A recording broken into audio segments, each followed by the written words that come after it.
3, 2, 1. Knicks on Friday night, MSG is the place to be. Oh no! On Monday, and it was on Tuesday, and it was ooh on Wednesday. Gave her what she wanted through to Sunday.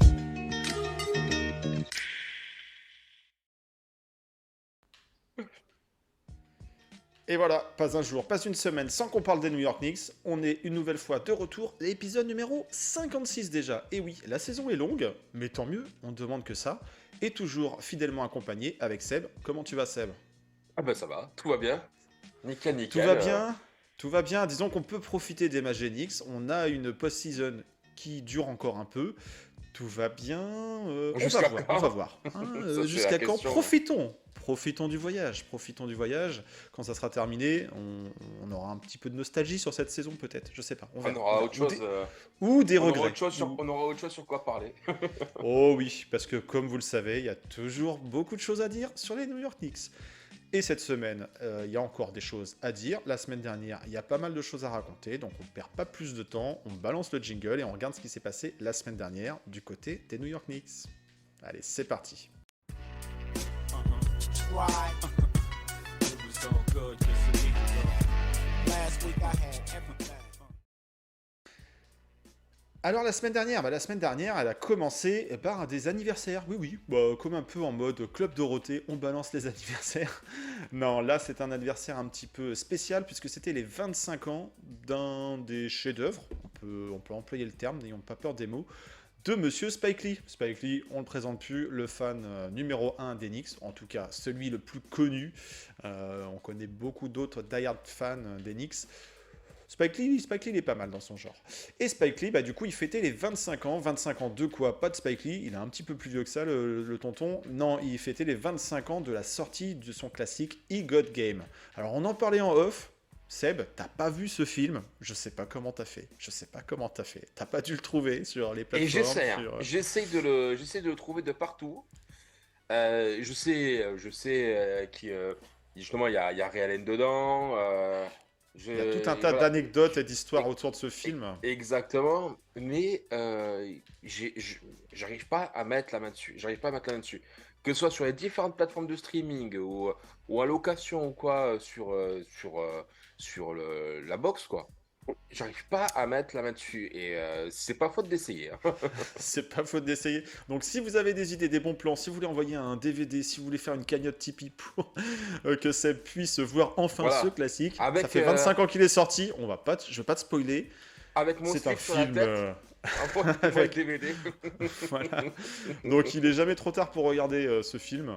Est-ce que c'est le meilleur film basket de tous les temps? Je sais pas, moi j'ai un petit faible pour White Man Can Jump.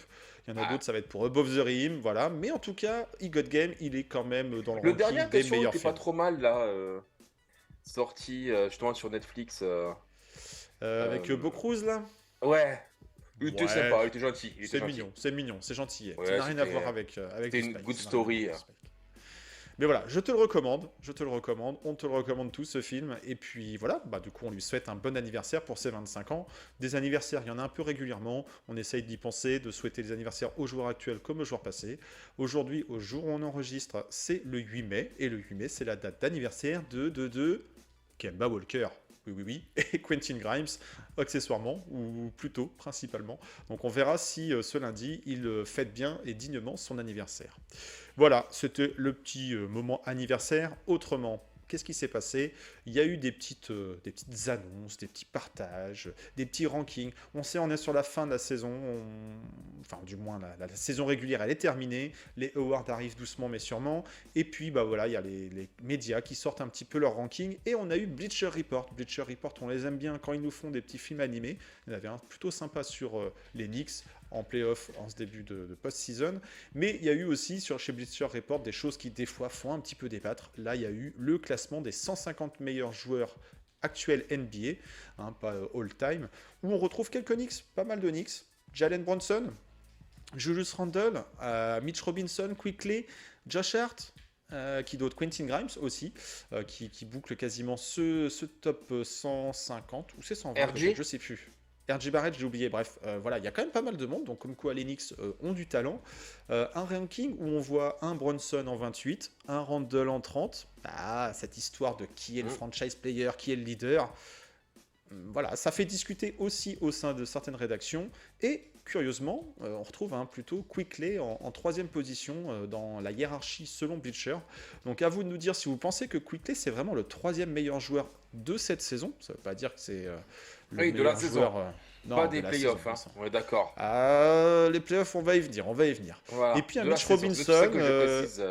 Mitch Robinson en 4, enfin quatrième meilleur joueur des Knicks. RJ Barrett en 5, devant d'une courte longueur Josh Hart, suivi enfin de Quentin Grimes. C'est ça la hiérarchie des meilleurs joueurs des Knicks selon Bleacher Report. Donc à vous de nous dire en commentaire si vous pensez que vous auriez fait le même classement.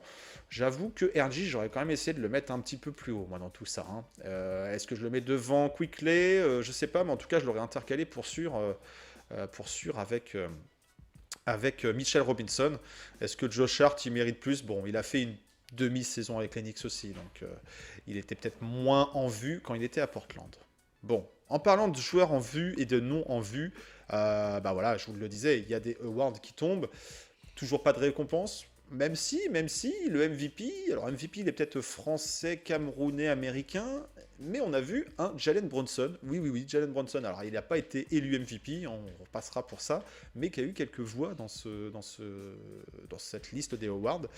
Il arrive, il a son nom de présent voilà, chez les votants, donc ça fait toujours plaisir à voir, d'autant qu'un certain LeBron James n'y était pas cette saison, donc JB supérieur à LBJ, pour nous, c'est oui. C'est oui. Et autre nom qui est ressorti dans ces listes de votes, de points, de nominés, c'est Léon Rose. Oui, Léon Rose. Léon Rose, il n'est pas le dirigeant de l'année. Bon, c'est Il aurait pu encore une l'être, hein. fois... il aurait Moi, pu je m'attendais à ce l'être, qu'il soit un peu plus haut même au niveau du classement. C'est notre Parce que ami des Kings qui remporte encore une fois le trophée. Donc ça fait 3 quand même... 3 awards avec le... Fox pour le joueur le plus clutch et Sabonis pour le 6e homme. Ou c'est Laurie Markkanen? Non, c'est Laurie Non, Markkanen non. le 6e homme. C'est Non. Fox. Laurie Non, Markkanen, c'est le six... Ouais, c'est le pas MIP, sixième, on n'importe quoi, c'est s'en le branle. MIP. Mais c'est Fox le clutch. C'est Fox Ouais, le c'est clutch. Fox le clutch. Et c'est tout. Ils en ont Je deux. sais plus pourquoi j'ai... Non, si, le coach de l'année, voilà, Mike Brown. Voilà. Ah, exact. Mike Brown, donc le coach de l'année, l'exécutif de l'année et le joueur le plus clutch. Bon, dommage, ils se sont fait éliminer au premier tour par rapport aux Warriors. Mais voilà, une belle saison pour les Kings qui font la razzia sur les trophées. Voilà, mais attention, cette semaine, c'est la fin des trophées. Il y aura le All Rookie Team. Bon, là-dessus, Trevor Kills ne devrait pas, malgré tout l'amour qu'on peut lui porter, devoir voir son nom cité. Par contre, peut-être qu'on aura, pourquoi pas, une place dans une All NBA Team. Alors, peut-être pas la first, peut-être pas la seconde, mais pourquoi pas la troisième. À voir. Julius, JB, qui, cette saison régulière, attention, pourrait voir son nom glisser là-dedans. Ou est-ce qu'il y aura personne? À voir. On va le savoir cette semaine. Est-ce que les Knicks repartent bredouille? Voilà. Ça sera une affaire à suivre cette semaine. Bon, cette semaine, ou la semaine dernière, on a vu, pas des joueurs actuels, mais plutôt des anciens qui revenaient au Garden. Ça fait plaisir. Patrick Ewing, c'est pas souvent. Gerard Wilkins, mais oui, le bro, le frangin de Dominique, il était de retour aussi. Tim Thomas, il a l'air d'être bien au Garden, avoir bien ses entrées, il y a assez souvent maintenant.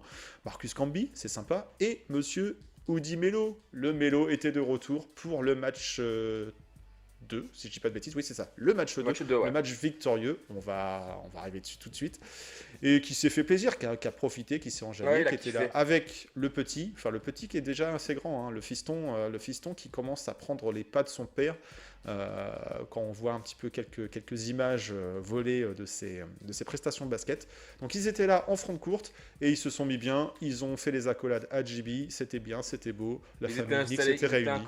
Installés à côté de John Starks, voilà. De John Starks, il y avait également le Stoud, Amari Stoudemire qui était là. Ouais. Finalement, il a fait un petit détour, une petite écartade du côté des Nets, mais son cœur l'a ramené aux Knicks quand il fallait. Je pense qu'il n'est plus parce qu'il Non. était dans le staff de Nash, mais je pense qu'il a été lourdé avec tout le monde. Ouais, puis il y a encore des assistants là qui partent. Mais bon, ça c'est le problème des Nets. Nous, on va s'occuper maintenant tout de suite des matchs qui se sont déroulés du coup cette semaine, enfin la semaine dernière, pardon. Deux matchs de playoff, un match au Garden. Les Knicks étaient menés 1-0 dans la série. Ils ont eu le match 2 où ils devaient absolument l'emporter. On va pas faire de tournée autour du pot. Ils l'ont emporté. Ça a été un match compliqué. Il n'y avait pas de Jimmy Butler. Jimmy Butler avait été touché à la cheville sur le match 1. On pensait que c'était du bluff. On le voyait un petit peu se balader dans les rues new-yorkaises, dans les rues de Big Apple. Ça avait l'air de plutôt bien se passer, s'entraîner, s'échauffer. Mais finalement, non. Il n'a pas été aligné sur le 5 de départ. Il n'a pas été aligné non plus en sortie de banc. C'est peut-être une façon de se préserver parce que voilà, ils avaient déjà fait le boulot en prenant le match 1. Et par contre, côté Knicks, on voyait le retour de Julius Randle. Un Julius Randle plutôt bon sur ce match-là, qui a essayé de diversifier son jeu. Il n'est pas très loin du triple-double. Il a un bon nombre de passes. Je ne sais plus si c'est 8 passes sur cette rencontre. Ouais, 8. Donc c'est plutôt pas mal. Il y a eu des prises à 2 et tout. Il fait un bon petit retour, comme à chaque retour de blessure, on serait tenté de dire. Et finalement, les Knicks ont dû s'employer pour aller s'imposer face à des joueurs du hit plutôt vaillants. Un Gabe Vincent encore bon, un Kyle Lowry plutôt bon, Kevin Love, bref, il y a des ressources côté hit et ils ont mené la vie dure aux Knicks sur cette rencontre. Qu'est-ce que toi t'en as retenu sur ce match-là, au-delà de la victoire qui se fait sur un score de 111, je ne dis pas de bêtises, à 105 105. C'est un score fou. Un Big Three qui a plutôt bien tourné, mais il y a peut-être des choses à dire aussi. Ce match est une victoire, mais à un faux semblant de défaite. Fallait le prendre.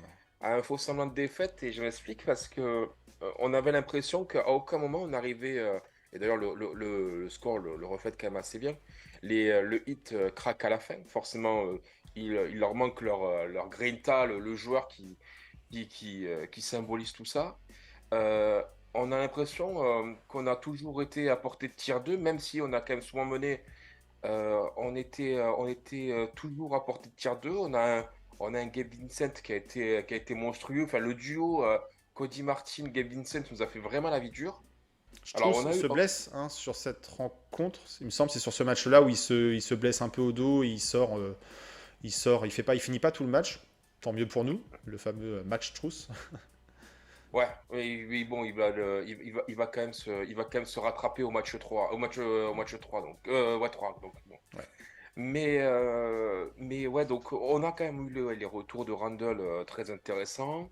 On a eu un Brunson un peu mieux, un peu plus propre. En règle générale, l'équipe a plutôt bien joué et c'est ça en fait qui a été un peu surprenant pour tout le monde. C'était que l'équipe jouait pas trop mal face à une équipe extrêmement diminuée. Et pourtant, il n'y avait pas la victoire qu'on attendait. On s'attendait à une victoire plus large du fait que Butler n'était pas là non plus, ça aurait pu désorganiser le hit, mais finalement le hit, faut le dire, c'est une équipe bien organisée, quoi. Ah ouais, non, bah oui. Le 8, je pense que c'est un accident industriel, leur 8e place, et voilà, leur passage par le play-in compliqué pour eux, hein. Ils se font complètement écraser par Atlanta. Et ils gagnent difficilement contre Chicago. Voilà, c'est vrai qu'ils sont vraiment passés par la toute petite porte. Mais ensuite, dès qu'ils sont arrivés en playoff, on retrouve une équipe qui a cette expérience-là de cette compète et qui arrive à se transcender avec un coach qui fait partie des tout meilleurs de la ligue.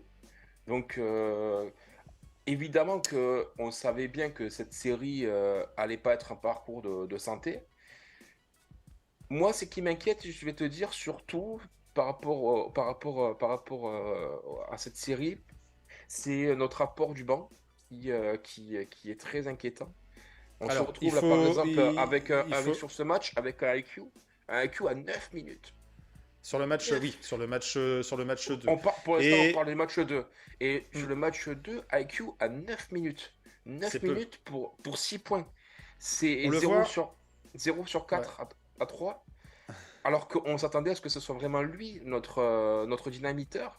Moi, j'en faisais mon facteur X sur ces playoffs, du moins sur la série face aux Cavs. Pour l'instant, déçoit malheureusement, lui aussi, il y a d'autres joueurs, un certain Julius, mais effectivement, compliqué au niveau de l'adresse à 3 points. Alors c'est curieux, elle est paradoxale cette série, ils sont paradoxaux ces playoffs, wow, ça se dit. Les Knicks se shootaient quoi, à peu près à 35%, on avait plutôt un apport qui était assez diversifié, avec surtout Quickley qui était peut-être notre meilleur shooter à 3 points, même si Grimes c'est un beau shoot, l'adresse n'était pas forcément au rendez-vous. Sur ces playoffs, c'est très compliqué. Sur ce match 2, les Knicks s'en sortent plutôt bien. Ils shootent à quoi, 40% je crois à 3 points. C'est leur meilleure sortie des playoffs, entre le premier et le deuxième tour à 3 points. Là où aussi on avait un hit qui n'était pas bon sur la saison régulière à 3 points, qui a explosé dans le bon sens du terme à 3 points sur la série face aux Milwaukee Bucks. Là, il rentre un peu dans le rang et limite tant mieux. Mais voilà, on a du coup un jeu aussi qui se fait, et une série qui se base sur au-delà de l'arc, quoi. Tu parlais de Grimes. Grimes, c'est aussi extrêmement décevant. Tu vois, j'ai ses stats sur les 9 derniers matchs de la saison. Donc, le gars est en rythme. Le gars est en rythme, quand même si il a connu une petite blessure, mais le gars, quand même, est en rythme. Sur ces 9 derniers matchs de la saison, c'est quand même 22 points, 54% de réussite au tir, 4 rebonds, quasiment presque 4 passes, et 47% à 3 points. 47%, donc c'est vraiment voilà, et il prend pas des gros volumes non plus à 3 points. Non. On sait que c'est un shooter Mais inné, voilà, quand naturel. Il a ses ouvert, il les mettait, quoi. Et alors après, il y a aussi peut-être des discussions, et on va y venir sur la deuxième partie, mais pour l'instant, Quentin Grimes est toujours un joueur qui sort du banc. Donc là où on dit on a perdu de l'apport du banc, on le voit aussi sur le match 2, on va en parler sur le match 3, c'est toujours Josh Hart pour l'instant qui est titulaire. Josh Hart qui est peut-être en mission défensive sur Jimmy Butler. Sur le match 2, Jimmy n'était pas là. Et des minutes qui vont doucement, mais sûrement aussi un petit peu crescendo. Je crois qu'il y a une dizaine de minutes de Hart, puis 25 sur le dernier match. Non, c'est l'inverse, c'était sur le match 1 et sur le match 2. Il y a une progression dans ses minutes, dans son temps de jeu. Sur le troisième match, je ne sais plus combien de temps il a fait. Quentin Grimes, pardon. Oui. Au match 2, il joue 26 minutes. Ouais, c'est ça. Et le match 3, j'avoue, je sais plus. 22. On va voir. 22. Voilà. Donc il retrouve un temps de jeu à peu près raisonnable. C'est standard. C'est standard. Hein. Mais en sortie de banc. Et en sortie de banc, on ne retrouve pas le même apport qu'on pouvait avoir en mode joueur blue guy, qui est un joueur collectif, au service du collectif, qui a aussi un bon passing game, qui a un premier pas rapide. C'est ça, c'est qu'on ne retrouve pas son jeu, en fait. En Son sortie jeu de banc, on aussi ne retrouve pas. qui était fait un peu d'impact, c'est-à-dire un mec qui, il faut pas oublier, Qui peut se lâcher.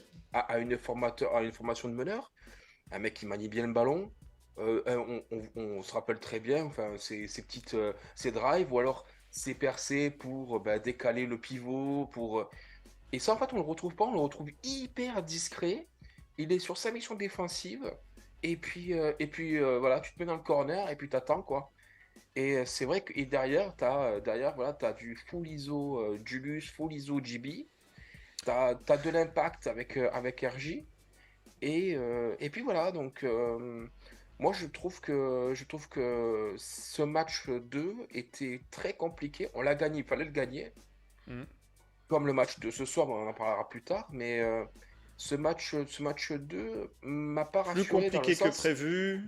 Ouais, dans le On sens l'a en fait pris, tant mieux, mais ou si tu veux, autant sur la série contre Cleveland, j'avais des certitudes dans le jeu des Knicks. C'est-à-dire qu'on savait qu'on avait un secteur intérieur fort, qu'il a marché dessus, et, on a gagné la bataille du rebond. Et ça, au bout du deuxième match, on l'a vu qu'on avait l'ascendant sur eux. Là, j'ai absolument aucune certitude sur quoi me raccrocher pour l'instant sur ces playoffs-là, sur la série contre Miami.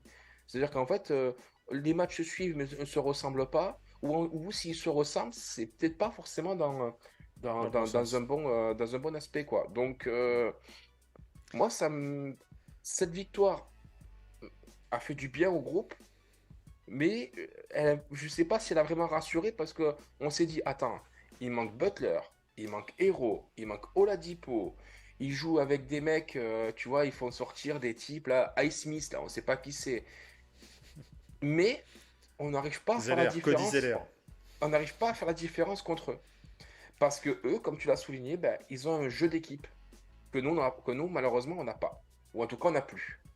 Donc, C'est clairement pas le même jeu, il y a une certaine forme d'opposition de style parce qu'il y a un jeu quand même plus collectif, un mouvement de ballon qui est enfin un ballon qui est plus partagé. Après, il est souvent le cas que on le voit en NBA que quand un des joueurs majeurs, et en l'occurrence Jimmy Butler, n'était pas là sur le match 2, du coup les menaces elles sont multiples et le ballon va plus circuler. Il n'y a pas le leader, ça va être plutôt un effort collectif pour pouvoir s'en sortir. C'est ce qu'ils ont bien fait, ils ont été accrocheurs. Il y a une décision arbitrale, un ballon qui touche, un shoot qui touche l'arceau à 24, et puis bah, la décision arbitrale est de redonner le ballon au Knicks. Donc forcément, ça peut porter à débat. Est-ce que tout se joue sur ce genre d'action? Pas forcément. En termes d'arbitrage, pour l'instant, on n'est pas... Voilà, sur la série au global, pas pour dire c'est un tel plutôt que l'autre, c'est pas forcément un arbitrage qui est tip-top. Mais voilà, donc du coup, un match de plutôt accrocheur, et les Knicks qui s'en sortent... heureusement, hein, parce que repartir à 0-2 à Miami, ça aurait été très délicat. ça aurait été Le suicidaire.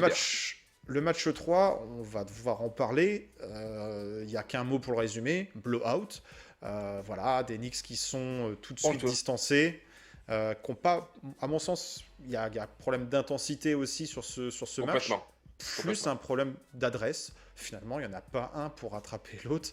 Même si à la fin, on regarde la ligne de stats, on va dire bon, regarde, un tel, il a mis ses 20 points. Ouais, très bien. Ah. Mais c'est compliqué. Jalen Brunson, moi je l'adore. Hein. Jalen, on a sorti le t-shirt et on va le supporter, on va le soutenir jusqu'au bout. Mais encore une fois, sur ce match 3, il est à 0 sur 5 à 3 points. 5 3 points, 5 tentatives, c'est pas énorme, mais ça manque. Il en aurait un ou deux qui rentrent dedans. Voilà, ça peut aider à maintenir un petit peu le bateau à flot pendant un moment. Julius Randle, pas bon non plus sur ce match. R.J. Barrett, on l'avait vu plutôt bon sur la fin de la série face aux Cavs. De toute On façon, l'avait vu ils sont plutôt tous bon pas- sur le début de Ils sont série. tous pas- Et là, ils sont tous passés au travers. Reggie Barrett a le plus-minus le moins bon de tous. quoi, moins C'est-à-dire 32, non moins 32, c'est énorme. C'est énorme. Sur le 5 de départ, hein, sur le 5 de départ, c'est Ouais, mais dans celui qui l'équipe a au sens large, quoi. la moins bonne note et au sens large également, en 25 minutes. Euh, Et une non, équipe ce qui match, shoot à 3 points à 20%. ouais, Qu'est-ce 8 sur que... 40. 8 sur 40. Ouais. 8 sur Et 40. alors on pourrait se dire c'est affreux, c'est sûr, et on ne pourra pas gagner des matchs si on shoot autant avec un si faible pourcentage. À 2 points, c'est pas beaucoup mieux. Et pour autant, Miami, c'est pas terrible non plus en termes de pourcentage. Hein. Ils ne nous ont pas explosé Ben, au pourcentage. à 3 Là où points, on perd, je pense, le match, moi, c'est à l'intérieur en fait. Parce que ah oui. autant les shoots à 3 points, on les met pas, ok, on n'est pas une des super équipes à 3 points. Certains vont me parler d'Evan Fournier. On va en parler pour le match 4. Gardez-en un petit peu sous la pédale. Mais voilà, au pire, si on ne marque pas à l'extérieur, au large, il faut pouvoir marquer à l'intérieur. Là, on a un Randle qui doit pouvoir apporter, qui doit pouvoir être dans le duel, dans la bataille avec du Bam Adebayo. Oui, Là mais où on regarde pourquoi? J. Barrett qui a tendance à vouloir y aller aussi à l'intérieur, Ouais, mais et ben c'était pourquoi pas est-ce non qu'on plus leur marque, soir à ce niveau-là. pourquoi est-ce qu'on marque plus à l'intérieur? Ben, parce que Spoelstra, il a compris. Il verrouille la raquette. Eh ben oui, il met de la densité dans la raquette. Il a vu qu'on était en difficulté à l'extérieur. Il est pas bête, hein, je veux dire. C'est quand même, comme je dis, hein, c'est quand même un des meilleurs coachs de la NBA. Ah oui, il Le est pas type, là il par voit hasard en plus. le type, il voit qu'on est en galère. Ok, bah allez-y, donnez-leur les chutes à 3. Par contre, à l'intérieur, ça va être compliqué. On n'arrive pas, donc on va les marquer à l'intérieur et on se fait cueillir. Donc c'est voilà, c'est pas plus bête que ça. Et, Si on arrive à marquer, ça forcerait en fait Miami à s'ajuster, à s'étirer.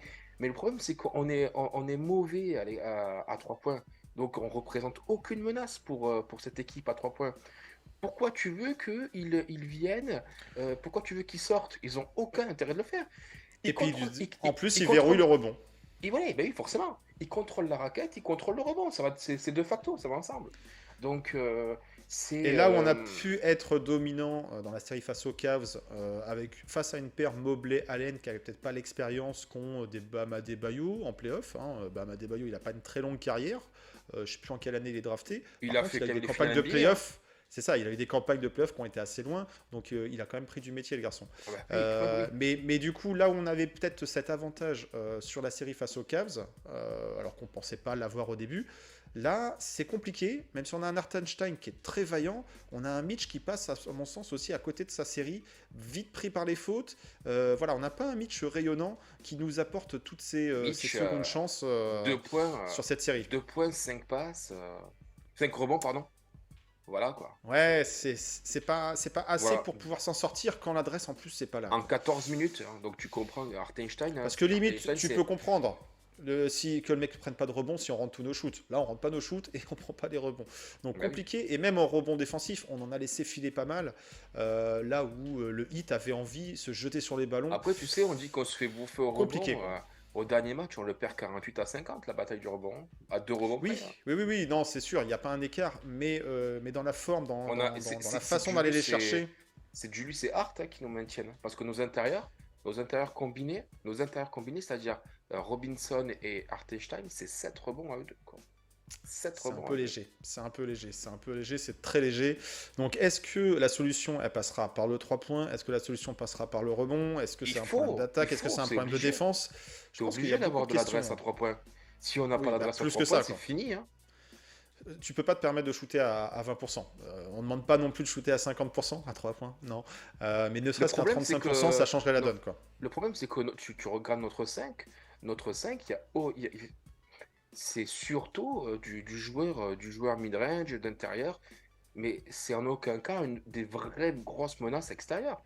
Randle, bon, ok, il en met, mais c'est surtout un mec qui va finir au panier, ou en tout cas, voilà, tu vois, après un Robinson, bon ben voilà, lui, il a jamais pris un tir à 3 points de sa vie. Euh, Un tir tout court. Brunson, c'est la même chose que Randle, c'est du 3, mais c'est surtout derrière du drive. Hart, c'est pareil, c'est pas un shooter à 3. RG, c'est peut-être notre meilleur shooter à 3 sur ces playoffs, mais on Ça l'a bien, fait du mal de dire mais ça, quoi. mais on l'a bien vu, ça n'en est pas un. Donc en fait, tu te retrouves quand même avec un 5 où là-dedans, t'as pas une vraie grosse menace offensive, enfin une grosse menace offensive à 3 quoi. Et c'est compliqué quoi là-dessus de faire du spacing, tu vois ce que je veux dire? Moi tu vois ce 5, t'es Spoelstra, tu vois les stats, ah, tu dis Tu bah verrouilles oui, la raquette. ben voilà, ben, on met un mur à l'intérieur et puis c'est parti, allez-y, tirez, pas de On les problème. laisse les arroser au large et puis on prendra les rebonds qui vont leur tomber Donc, dans les mains. et surtout que là, tu as un Quickly qui s'est blessé, qui peut-être ne jouera pas.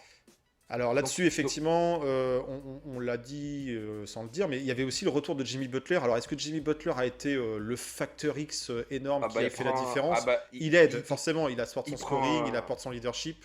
il prend 11 lancers francs quand même, le PPR, hein. Oui. Alors, Non, non, mais bien sûr. alors 9 sur 21 au shoot, tu sentais qu'il était pas là, mais disons que ça galvanise forcément un groupe de l'avoir sur le banc, Ça rassure. Ça d'avoir rassure ton, aussi. d'avoir ton capitaine sur le terrain avec toi, évidemment, que c'est tout de suite un plus, quoi. Donc, Alors, un petit fait de jeu sur lequel aussi on va revenir très rapidement. Il y a eu cette petite altercation. Moi, j'appelle ça une petite altercation. Alors, je sais plus sur quel quart ça se produit. Où on a un Cody Zeller, c'est Cody, hein, le prénom. oui, Le mec avec le masque, là, le grand chauve, là. qui Qui se pousse, chauffe avec qui Julius, pousse hein. On le sentait avec venir. On sentait de toute Hartenstein. façon. Il y avait de la frustration, il y avait de la tension, et puis bah, les Knicks qui n'arrivaient pas à mettre la main sur le match, à jouer leur basket, à retrouver un niveau et à être dans le match. Parce que, Ça chauffe, ça se pousse dans les raquettes, et puis bah, mais le ce petit qui coup de je te pousse est. dans le dos de Julius, et un début d'altercation, quoi. Et Bah, Hartenstein qui arrive très vite, entre guillemets, pour se tenir son leader. enfin, Voilà. Hartenstein qui, voyant ça, pousse à son tour Zeller dans le dos Mhm. aussi, quoi. C'est-à-dire que Oui, c'est oui, du oui, oui. jeu. Bon, bon hormis ce fait de jeu, euh, ce qui est rageant, en fait, c'est qu'on s'aperçoit qu'on a une équipe du 8 qui est pas folle. Qui est pas folle. Franchement, Sur le papier. et Sur le papier. tu regardes, elle aussi, enfin, je veux dire, nous on shoot à 34%, eux ils shootent à 38%, on shoot à 20% à 3, eux ils shootent à 21%. Enfin, c'est pas fou. On prend Il y a 38 moyen, rebonds, normalement, ils en prennent avec des chiffres 50. comme ça, de prendre le match. Ouais. Mais carrément, c'est une équipe à notre portée, carrément. Et pourtant, on n'y arrive pas. Et pourtant, on le fait pas. Ça, face à une équipe qui nous donne ce type de stats, cette année en saison régulière, on la tape.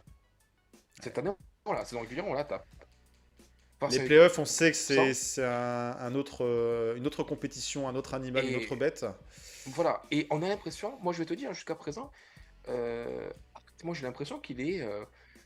Peut-être qu'il met un sur. Lui, par contre, tu vois, je pense qu'il met un surplus d'énergie. Et, Josh Hart, ouais. ouais, et il perd en lucidité. Il perd beaucoup en lucidité. Je trouve que sur cette série contre Miami, il- même s'il fait pas des mauvaises stats, mais j'ai l'impression que il prend pas forcément toujours les bonnes décisions. Des fois, il veut se transformer en ce qu'il n'est pas, c'est-à-dire un peu, voilà quoi, un héros qui va sauver la Le patrie. Hero Ball. Ouais. Je suis pas fan de cette série, autant contre Cleveland, ok, mais là la série qu'il nous propose et le jeu qu'il nous montre. Alors, j'adore Josh Hart, évidemment. Moi, je veux le garder pour la saison prochaine à 100%, Il n'y a 110, pas de débat 120. là-dessus. Hmm. Mais comme le reste de l'équipe, euh, j'ai l'impression que là, il n'est pas au niveau. Et moi, en fait, ce qui m'ennuie, Est-ce qu'il est en train de se faire dépasser par les événements? On ne sait pas. Mais peut-être. effectivement, Moi, ce qui m'ennuie sur, un euh, peu, si sur, tu veux, ouais. c'est quand tu Vas-y, ce qui vois, t'ennuie. c'est quand tu vois un peu le niveau en fait des autres équipes quand tu regardes les playoffs. Et on a clairement la série la plus faible des quatre. Clairement. Hmm. Si tu regardes les autres matchs, je m'en Non, suis puis pris même en termes quelques-uns. de talent dans les deux équipes, Et si tu paies les deux équipes ah par ben, rapport à tout ce qui reste encore en compétition, voilà. si tu fais, on en parlait justement, et je salue Nico et Kevin au passage. Euh, on en parlait justement au niveau des duos de joueurs stars de l'équipe. Sur cette série, c'est vraiment les duos les moins impressionnants, quoi. Julius Randle, Jalen JB, Brunson. et de l'autre côté Jimmy B et Adebayo ou Gabe Vincent, parce qu'il y a débat, pour moi, Vincent, ce serait la deuxième option offensive du Heat. En fait, quand tu regardes par rapport aux autres duos stars des équipes, on a quand même les moins bons. Et quand tu regardes les matchs, les contenus des matchs, quand tu vois nous ce que ça shoot et comment ça shoot, et quand On est tu d'accord. vois dans Après, les autres, c'est du basket de l'Est et on va jouer plutôt en mode défense. On va pas enfin avoir du basket de des l'Est, 120 tu points. regardes Philadelphie Celtics, c'est du basket de l'Est et ça Oui, rentre mais ses buckets, hein. ils ont plus de talent dans leur Ah, mais roster donc, respectif. voilà, C'est à mais un moment donné, ça joue, ça joue. c'est bien ce que je dis. C'est bien ce que je dis, c'est que sur cette série, je pense qu'on a la. Après, on a deux équipes qui ont fait un upset. Et nous, c'est quand même plutôt une surprise, une bonne surprise de nous avoir retrouvés au second tour quand on a Oui. joué Cleveland. Et d'une certaine façon, si tu dis que tu as un 5 versus 8 en deux finales de conf, c'est entre guillemets logique qu'il y ait moins de Ah, tu contenu t'attends pas attrayant évidemment à un qu'un niveau 2 contre 3. Qu'un 2 contre exactement. 3. Donc Mais, c'est et- un peu logique. mais c'est Après, on en va ça pas que c'est bouder notre rageant, plaisir. Ouais. c'est rageant, c'est que justement par rapport à ces faits-là, c'est On qu'on dit que se c'est prenable. retrouve c'est qu'on se retrouve face à une équipe qui nous propose des stats Recording in hyper prenables, progress. quoi. Donc, euh, donc, si tu veux, c'est ça qui est un petit peu dommage parce que on a une équipe qui est archi prenable et que quand tu regardes les stats entre le game 2 et le game 3 du Heat, tu vois, en fait, finalement, le Heat a peut-être joué Recording d'une, stopped. d'une- peut-être que le Heat a peut-être joué d'une meilleure façon, tu vois, sur le game 2 par rapport au game 3. Ouais. Et pourtant, c'est le Game 3 qu'ils Ça, emportent. ça, oui, c'est sûr. Ils l'ont emporté sans bien jouer, mais ils l'ont emporté. On l'a perdu sans bien jouer. Il y a une différence au niveau des paniers marqués à l'intérieur. Il y a une différence aussi au niveau du banc. Le banc du Heat est beaucoup plus productif que le banc d'Enix, c'est un fait. Du coup, il y a peut-être des ajustements à faire, des choses à penser. De toute façon, là, pour l'instant, les Knicks sont menés 2-1. On va arriver sur le match 4, le deuxième match à Miami. Ce qui est sûr et certain, c'est que les Knicks vont revenir au Madison Square Garden, parce que ça, la série va se poursuivre au moins jusqu'à un match 5. Est-ce qu'il y a des ajustements à faire? Est-ce que Tom Thibodeau doit changer des joueurs? Est-ce que Tom Thibodeau doit changer des choses dans le jeu pratiqué? Est-ce que Spoelstra va faire des ajustements? C'est une série de playoffs, il y a encore plein de choses à voir. La série n'est pas finie. On est un peu frustré, c'est parce qu'on sort d'un blowout, et un blowout, c'est jamais kiffant. Est-ce qu'un blowout, c'est révélateur du niveau exact de l'équipe, de ce qu'elle peut produire, de ce qu'elle a produit par le passé? C'est pas sûr, à voir. C'est des ajustements, c'est une série.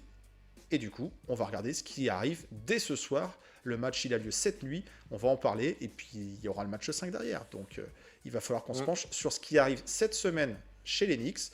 Est-ce qu'on va en 6? Est-ce qu'on va en 5? Est-ce qu'on va en 7? On a déjà fait des pronos, on va peut-être les ajuster. On en parle tout de suite sur la deuxième partie de l'émission pour voir ce qui attend les Knicks cette semaine avec les nouveaux matchs de playoff. Allez, c'est parti, on regarde ce qui se passe cette semaine dans le calendrier des Knicks. I get it in Sunday, Monday, Tuesday, Alors voilà, il y avait 2 matchs la semaine dernière. Ça, on le savait, il n'y avait pas plus de matchs parce que la série n'était pas encore arrivée à son terme. Là, cette semaine, il y aura 2, 3 matchs. Est-ce qu'il y aura encore des matchs la semaine prochaine? Est-ce qu'il va y avoir une autre émission Avenix Week sur KNF TV? Oui, c'est sûr, il y aura une émission parce que quoi qu'il arrive, il faudra qu'on débriefe. Par contre, est-ce qu'on va débriefer en mode c'est la loose, c'est fini, ou l'aventure continue et il y a un match 7? Et bien ça, il faudra être présent lundi prochain sur KNF TV. Vous connaissez l'heure, vous connaissez l'endroit, vous avez mis la petite cloche, vous êtes abonné, vous n'avez pas oublié de lâcher le petit pouce. Mais voilà, en tout cas, ça sent la fin, ça sent la difficulté. Cette semaine, il y a 2 matchs pour sûr. Match 4 ce soir, dans la nuit de lundi à mardi. Et match 5, le match 5, c'est dans la nuit de mercredi à jeudi. Ouais, je crois que c'est ça, ouais, c'est ça. Dans la nuit de mercredi à jeudi. C'est des matchs en nocturne, hein. Ouais, c'est fini les matchs prime time français, on a pu en profiter. Là, maintenant, les playoffs, ça va se jouer de nuit. Est-ce qu'il y aura un match 7? Moi, j'en étais resté à mon pronostic de le hit pass en 7. Pour l'instant, c'est encore possible. Toi, tu étais plutôt sur un match 6, je crois, pour les Knicks. Moi, C'est encore possible. C'est encore possible. Moi j'étais partagé, j'arrivais pas à me partager. Soit un 7 Knicks, soit un 6 Miami. Soit en J'arrivais 6 Miami, d'accord. j'arrivais pas à me départager là-dessus. Quoi qu'il arrive, on n'a pas Euh, envie que ça se termine en 5. On n'a pas envie que ça se termine en 5. On a envie de J'aimerais pouvoir en bien. profiter. On a J'aimerais envie que les Knicks soient compétitifs. Pour l'instant, elle est compliquée cette série. On s'attendait à une série compliquée. On s'attendait à une série accrochée. Quand on regarde jusqu'à présent les matchs, hein, ça a été quoi? Au mieux 111 points. Peut-être sur le premier match, je ne sais plus combien le Heat gagne, mais c'est pas des matchs 108. très offensifs. 108, voilà. Donc au mieux, c'est les Knicks qui font 111 sur le Game 2. Voilà, et le pire, c'est le 86 là, Ouais. sur le blowout. C'est un blowout. C'est un blowout. C'est un blowout. On est passé au travers défensivement, offensivement. Il n'y a pas un joueur qui a rattrapé l'autre. L'intensité n'était pas là. La mission, l'objectif, c'est le même sur cette semaine, c'est que les Knicks gagnent au moins un match à l'extérieur. Ils ont grillé un joker, ils ont grillé une possibilité sur le match 3 avec le retour de JBB. Là, est-ce que Quentin Grimes va sortir du banc? Est-ce que c'est Josh Hart? Est-ce que Quickley va jouer? Est-ce que Evan Fournier va avoir quelques minutes? Tom Thibodeau a laissé, on va dire, toutes les portes ouvertes en disant Il a dit on verra, tout est sur la on va table. voir, on va ajuster, tout est sur la table. Bah oui, forcément, il va pas Je dire sais pas ce non, que ça lui, veut c'est dire, mort. tout est sur la table. Bon, il y a une Je sais pas ce définition que ça de veut dire, poser cette des forme. choses sur la table, mais Non, mais je sais pas ce que ça veut dire cette formule, tout est sur la table. Honnêtement, notre profondeur de banc est pas ouf. Tu veux utiliser qui? Obi, on l'utilise déjà. Hartenstein, on l'utilise déjà. Bon, ok, IQ, là, est pété. Est-ce qu'il va jouer? Est-ce qu'il va pas jouer? C'est du bluff? C'est pas du bluff? On n'en sait rien. Et, le choc était là quand même. Il est reparti et en on- boitant. Bon, mm, et on a un Grimes qui sort du banc. Grimes, Hart, bon. Mais après, bah, on Deuce, a, il y a on, Deuce on- qui a eu quelques bouts de minutes de jeu on a Juice, ok. sur quelques séquences face aux Ça Cavs, manque- parce qu'il y avait ça- peut-être aussi un match-up qui le permettait. Ça manque quand même un peu de talent quand même pour les playoffs. On a un D-Rose, on a bien vu. D-Rose, il est fini. Moi, je veux bien. D-Rose, D-Rose, il nous dit quoi? D-Rose, il nous dit que lui, il a encore un peu d'essence dans le Non, réservoir. mais, non, mais Là, c'est pareil, je sais pas ce que ça veut dire. Non, mais C'est je peut-être suis pour la d'accord. saison prochaine. Je suis d'accord, mais tu l'as bien vu en fin de saison régulière que quand on a gagné en blowout complet, il a eu ses minutes. Il était ouvert, tous les jours le laissait tranquille. Il rentrait rien, il faisait rien. Bah, il est C'est pas en pas- rythme. Exactement, c'est pas dans une série à haute intensité que c'est le moment de le rentrer. On a un Joaquin Sims qui est sur le billard, qui s'est fait opérer. On a quoi après? Un Trevor Kills. On a quoi? Un Daquan Jeffries. Et puis Evan. on a Evan. Mais Evan, c'est la même chose. Evan, il est complètement hors de En rythme. rythme. Je veux bien qu'il se prépare parce que c'est un professionnel, évidemment. Et on n'entend pas moins de ça de lui. Mais tu vas l'envoyer avec combien de minutes? Pour quel rôle? Et puis en face, Spoelstra, il va le voir arriver. C'est le dîner sur la table. Tu l'exposes, quoi. Alors, oui, d'un côté, si tu veux, je me dis, si on passe le côté franco-français, tu vois, je m'en tape de Ouais. ça. En effet, c'est quand même un mec qui peut nous mettre des trois et qui peut amener un peu ce côté, justement, Grimes, mais avec sa défense a peut-être l'expérience offensive, parce que il a des campagnes internationales, il connaît le jeu, ça fait un bout de temps qu'il a, c'est un vrai vétéran. Donc, offensivement, à la limite, je ne me fais pas de soucis pour lui d'arriver à se mettre un peu dans le moule, mais défensivement, ça va être la galère. Ça va être la galère. Bah, Donc, c'est ce qui fait qu'il avait été écarté de la rotation au bien profit de sûr. Quentin Grimes, au profit à un moment donné de Cam Reddish. Voilà, il y a des joueurs qui lui sont passés devant dans la rotation. Alors oui, il y a le côté franco-français. Bah, on préférait voir le capitaine des Bleus ou le co-capitaine des Bleus qui joue en NBA, qui joue à ces périodes de l'année, qui apporte, qui a de l'impact. Ça, forcément, tout le monde aimerait voir des joueurs voilà, utiliser la plus large profondeur de banc possible. Malheureusement, comme tu l'as dit, c'est un joueur qui est plus en rythme. Les quelques bouts de match qu'il a eu, les quelques bouts de garbage time ou les quelques bouts de match quand il y a eu des blessés. Alors, oui, il a répondu présent, c'est un pro, il a envie de jouer et cette situation, elle lui fait pas plaisir. Donc, il s'est monté pro jusqu'au bout. Il n'a pas forcément trop été à son avantage, et ce qu'on peut comprendre. Quand t'es pas en rythme, quand tu sais pas si tu vas jouer, quand on t'appelle comme ça, mais on ne sait pas quel est ton rôle, si ce n'est, bah vas-y, mets des points, c'est délicat de prendre feu tout de suite, d'avoir une adresse à 100% qui fait que tu Bien. dures sur un match. Il y a eu ce match, c'était en février, juste au retour de la KNF du Mecha Trip, où il a fait une très belle sortie face aux Sixers, et ça a permis une victoire face aux Sixers, mais c'est plus une anomalie qu'autre chose. C'est rare que des joueurs, et encore plus en playoff, sortent du bout du banc pour tout de suite être impactants. Alors oui, Eric Spoelstra, lui, a réussi à faire le travail avec un Duncan Robinson sur ses playoffs. Est-ce que Evan Fournier, c'est la solution? J'entends Non. beaucoup de bah oui, t'as un mec qui est capable de shooter à 3 points alors que ton équipe Ils elle n'est sont pas capable tous de shooter à capables de 3 points. shooter. Je vous ai donné les stats de Grimes.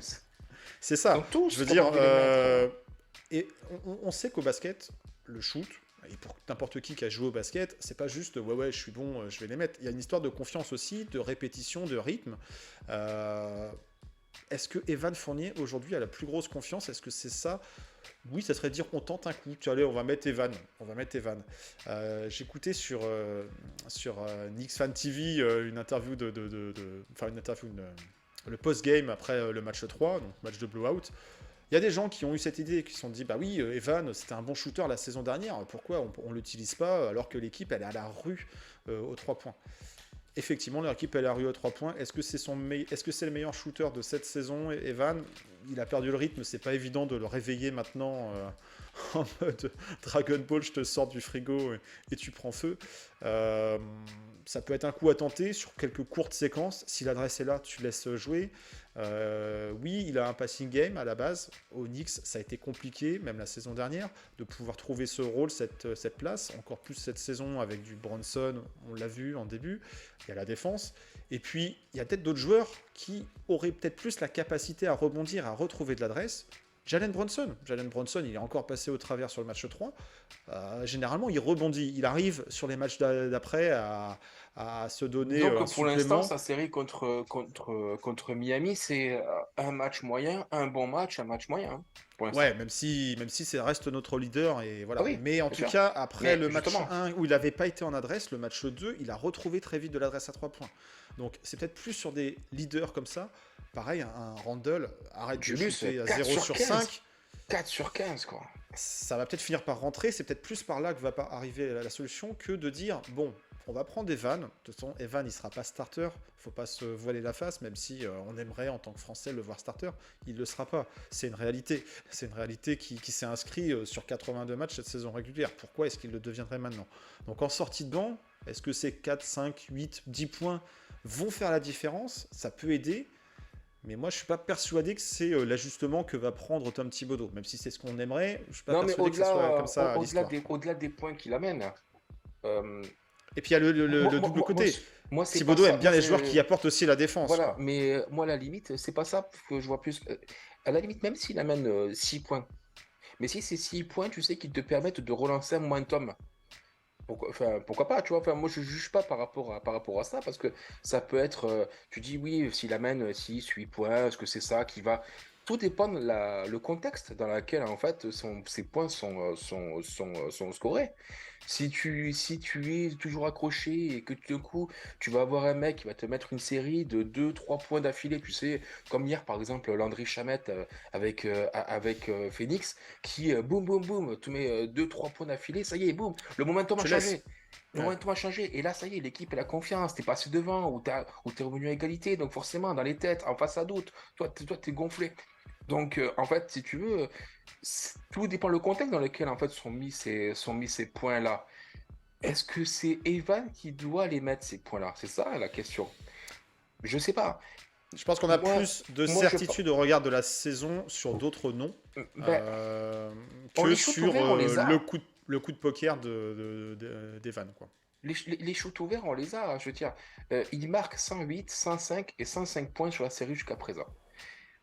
Avec les deux derniers matchs où, comme je le disais tout à l'heure, ils ont des pourcentages qui sont quand même dans la moyenne basse. Nous, on est la moyenne encore plus basse, mais eux, ils sont vraiment dans la moyenne basse. C'est-à-dire qu'au vu de ce qu'ils nous proposent en termes de jeu, c'est quand même une équipe qui serait à notre portée. Les ajustements, pour moi, ils sont mineurs, mais c'est surtout mentalement, en fait. Il faut que l'équipe se remette en ordre de marche. Parce que on avait déjà souligné ce problème de pourcentage à 3 points, qui là est encore plus pointé du doigt parce qu'on est en demi-finale de conférence face à une équipe qui est à notre portée. Donc, si on n'arrive pas, c'est juste une histoire d'adresse. De toute façon, le basket est une histoire d'adresse, évidemment. Faut mettre Mais, des paniers. mais si on marque pas ces 3 points ouverts qui nous permettent à chaque fois de recoller, eux font des stops, eux marquent derrière, nous on galère, ainsi de suite. Et puis, ouais, voilà. Et Donc, c'est en ça où moi je suis plutôt partisan militant de voir une bascule entre Hart et Grimes, de plutôt revenir à remettre un l'ancienne Quentin formule. Grimes, la formule entre guillemets qui a fonctionné en saison régulière, et puis aussi on retrouverait peut-être un apport, un coup de boost qui nous manque en ce moment au niveau de la seconde unit, avec un Josh Hart plutôt qui viendrait en complément et qui a une belle connexion avec Hartenstein. Alors cette connexion, elle marche, on la retrouve toujours là quand Hartenstein joue parce que Hart joue beaucoup, mais avec un Quentin Grimes, on aurait quand même un shooter naturel, on aurait aussi un ball handler qui est plutôt bon, un bon défenseur. Voilà, effectivement, il a peut-être été gêné, blessé à l'épaule. Il y a un moment, de toute façon, il va peut-être pas rester beaucoup de matchs dans ces playoffs. Si on retente pas quelque chose, un ajustement, parce que les playoffs c'est que des histoires d'ajustement. Tu gagnes, tu perds, tu t'ajustes par rapport à ton adversaire. Mais voilà, moi je serais plutôt partisan de remettre un Grimes dans le 5 pour apporter cette menace à 3 points. Après, il faut qu'il les mette, c'est sûr. Si l'adresse elle est pas au Mais, rendez-vous, t'as beau et être puis, ouvert et prendre tes shoots. Si ça rentre pas, ça rentre et, pas. et, et Mais puis il peut si, proposer autre chose aussi, quoi. il C'est faut les c'est un marquer. joueur. Il faut les marquer. C'est trop ouvert de toute façon. On l'avait dit au match d'avant. On avait dit, ouais, il faut les marquer. Il est trop ouvert, sinon ça passera pas. On l'a vu, ça passe pas. Mais il faut aussi maintenant, dans l'aspect défensif, peut-être arrêter dès la première minute du premier quart-temps de doubler Jimmy Butler. Parce qu'on le voit après, Il attire l'attention, mais on est derrière, on complètement à libère la les autres, quoi. ramasse. Exactement. Quand il va prendre feu, de le doubler, évidemment, c'est normal. Hmm. Mais que quand en fait le match a débuté et qu'il a le ball à la main, dès la première seconde, monter à deux dessus, peut-être essayer de revenir à une défense plus mobile et arrêter de absolument se focus sur lui Ouais. parce que Il lui génère après, beaucoup ben, d'attention. et, Il génère beaucoup d'attention de la part de et oui, Thibodeau, de la mais part de la défense. Et en ça, Hart aussi se donne peut-être une mission un petit peu trop importante sur Butler. Bon, à voir, à voir. De toute façon, l'équipe a tendance à souvent doubler, à souvent venir en aide, donc c'est pas non plus une totale nouveauté, mais le hit, c'est pas que Jimmy Butler, et c'est mais bientôt les non, autres joueurs plutôt ce qui nous pose problème. c'est du très En, bon sor- joueur, c'est du très bon jeu en d'équipe, du très sortie de bon banc, joueur. Kyle Lowry, qui était fini pour beaucoup, bah, il nous fait plutôt mal, quoi. Il met des Ah paniers oui. à des moments plutôt douloureux pour nous. Il se joue de Quickley quand c'est Quickley qui est en vis-à-vis. Voilà, on a un joueur qui a de Kylori, l'expérience, qui est loin d'être Ky- fini, qui est pas Kylori, forcément le plus. c'est un gros vétéran qui a un gros passé. C'est un mec qui Ouais, connaît un bien joueur la de NBA. Villanova. Un joueur de Ouais. Villanova qui C'est a un du joueur basket, quoi. qui, c'est un joueur qui, voilà. Enfin, Moi, ces mecs-là, Kylori ou Kevin Love, dans un dispositif à la Spolstra, tu sais que ça va Ils sont bien être, utilisés. Ouais, ils bah sont bien oui, utilisés, bah quoi. oui.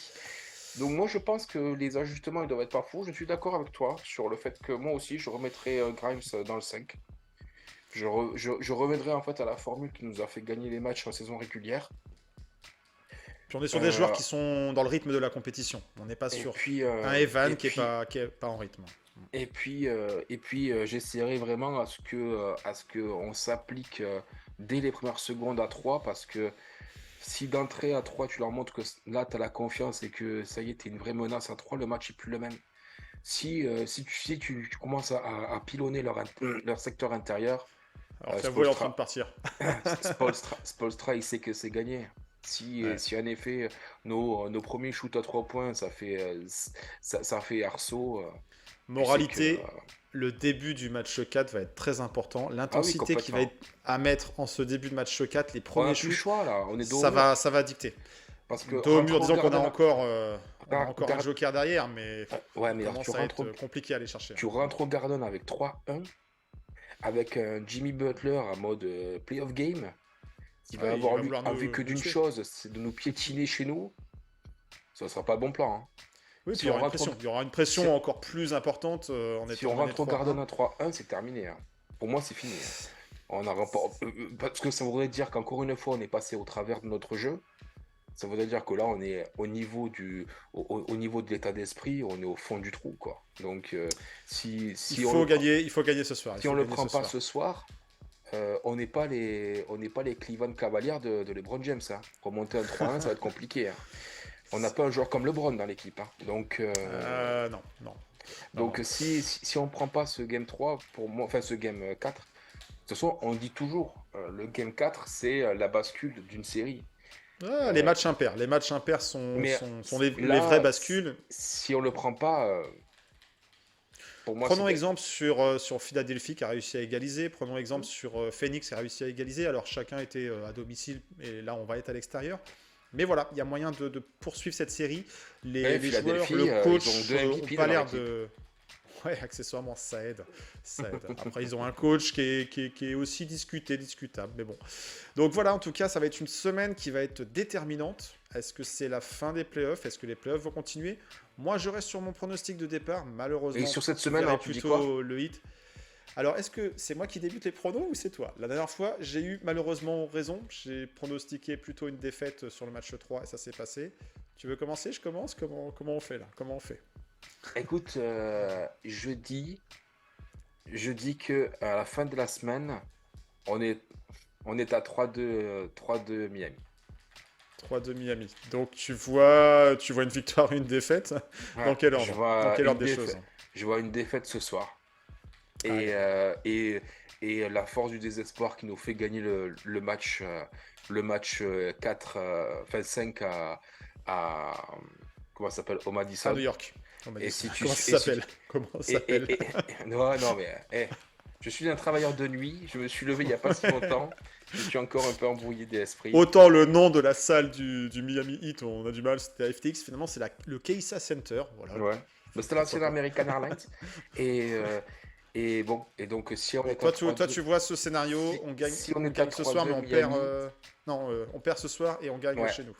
Et si on est à 3-2 Miami à la fin de la semaine, et si vous avez suivi mes pronostics sur la série, je suis pas confiant. Tu Je t'es suis pas pas confiant. confiant.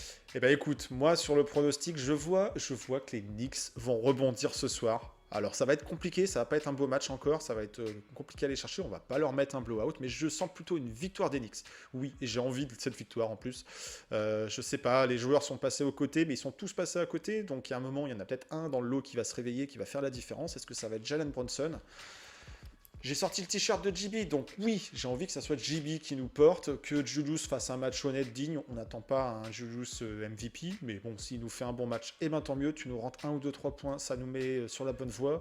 Un RJ Barrett qui nous refait un RJ Barrett, le bon version playoff, pas le mauvais qu'on a vu au match 3.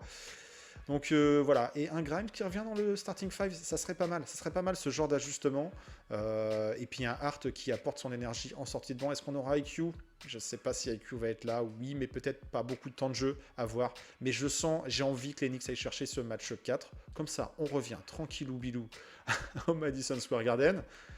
Et on prend ce match. Et on est à 3-2 pour les Knicks à la fin de la semaine. Ah, tu vois. Moi, je vois plutôt ça comme ça. Et pire contre, il y aura un match 6. Et le match 6, je sens que le Heat va aller le chercher. Donc moi, je vois plutôt un 3-3. Ouais, mais j'avais dit match 7. J'ai envie que cette série dure. J'ai envie qu'elle aille. Je sais pas où elle ira, qui va sortir victorieux, mais je verrai plutôt une série qui nous pousse à revenir la semaine prochaine et parler des Knicks. Parler des Knicks, parce qu'on va avoir envie de parler des Knicks. On a envie que la série se prolonge. On a envie que ça aille le plus loin possible. On a envie que les Knicks soient compétitifs. Un blowout, forcément, ça nous laisse un goût amer. Je pense que oui, l'adversaire est entre guillemets prenable et jouable, même si je vois le Heat plus expérimenté, mieux organisé, qui joue tout simplement plus collectif. Mais voilà, j'ai espoir d'un rebond des Knicks. Et puis avec un retour, si on revient à 2-2, un retour au Garden, ça va regonfler le moral. Par contre, le match 5, effectivement, sera déterminant. Et le Heat est loin d'être un adversaire fini. Donc j'ai encore envie de croire aux Knicks, même si je pense que le Heat a plus d'expérience que nous, quoi. Je pense. On verra. Ce match-là, ce soir, va... Après, voilà, dites-nous en commentaire si vous voulez un match 7. Un match 7 au Garden, ça pourrait être quand même quelque chose. Après, gagner sur un match 7, perdre sur un match 7, ça veut dire qu'on aura été au bout de la série, ça veut dire que ça aura été accroché, que ça aura été compétitif, et au moins ça permet de finir dignement. Finir sur un 4-1, se faire gentleman sweeper, c'est pas terrible. À notre tour, voilà. Mais bon, il faut aussi à un moment donné revoir un petit peu le parcours accompli par les Knicks cette saison. Quoi qu'il arrive, il ne faudra pas cracher dans la soupe. C'est une belle saison. On ne s'attendait pas forcément à être là. Oui, le Heat donne un peu d'espoir en se disant c'est un adversaire qui est à notre portée parce que ce n'est pas l'adversaire le plus coriace de ces playoffs au regard de toutes les autres affiches. Mais ça n'empêche qu'arriver à ce stade de la compétition, c'est pas arrivé par hasard là. Et donc il faut aussi respecter le Heat, qui est une équipe respectable, qui est une équipe qui était en finale de conf l'année dernière, qui ont fait une très mauvaise saison régulière, c'est certain, mais qui savent répondre en play-off. Donc voilà, donc là on est en mode test, voir comment les joueurs vont réagir, quelles ressources on a. Et puis viendront ensuite l'heure des bilans. Même si les rumeurs, elles arrivent déjà, hein. Les rumeurs, on a vu un Stephen A. Smith qu'on connaît, qui nous fait du Stephen A. Smith, et puis pareil, Brian Winsdorf là, de ESPN, qui nous sortent déjà des peut-être que Giannis. Oh là là, calmez-vous les amis, c'est pas parce que le coach Budenholzer a pris la porte d'une façon plus ou moins critiquable, même si lui était critiqué depuis un moment. Il y a eu beaucoup d'affaires aussi personnelles le concernant, où il a perdu son frère pendant la série de playoffs. Donc voilà, donc il y a eu des choses qui se sont passées aux Bucks. On s'attendait à voir des équipes qui appuient sur le bouton reset suite à des campagnes de playoffs loupées. Mais on s'attendait pas à voir les Bucks. Les Bucks, ils ont... Mais non, mais ils vont pas appuyer sur le bouton reset. Ils ont changé le coach. Ils ont changé le coach. Ils vont pas faire péter le roster. Relax. Giannis Onyx, c'est bien beau pour les montages Photoshop, mais on n'y croit pas. Il y a d'autres noms qui circulent déjà. C'est beaucoup trop tôt concernant New York. New York est focus sur les playoffs. Il y a encore des choses à voir. On aura l'occasion de discuter de ce qui se passera après. Parce qu'il y aura un après. Quoi qu'il arrive, que les Knicks aillent en finale de conf ou n'y aillent pas, il y aura un après. Il y aura des questions de qui garder. Le coach, pas le coach, les joueurs, pas les joueurs.